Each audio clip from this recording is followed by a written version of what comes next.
څه عجیبه د خوښۍ شیبې دي.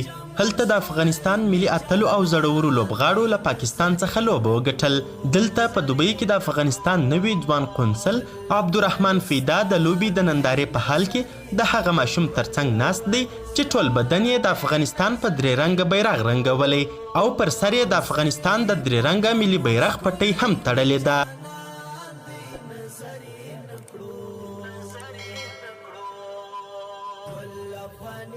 هلته د ملي دفاع ځوان وزیر مولوي محمد یعقوب مجاهد نږدې دوست انس حقانی د لوبې د بریا په ویاړ پوسټ وکړ.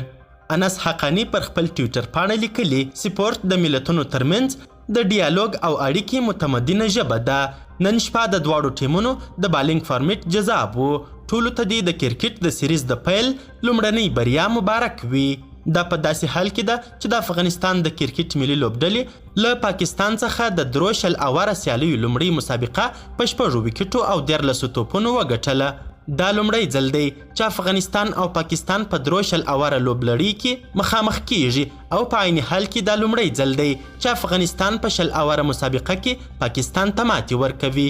تر دې وړاندې د دوو هیوادونو ټیمونه په نړیوالو او آسیایي سیالیو کې درې ځلې مخامخ سوي چې درې واړه سیالۍ پاکستان په لږ توپیر ګټلې دي.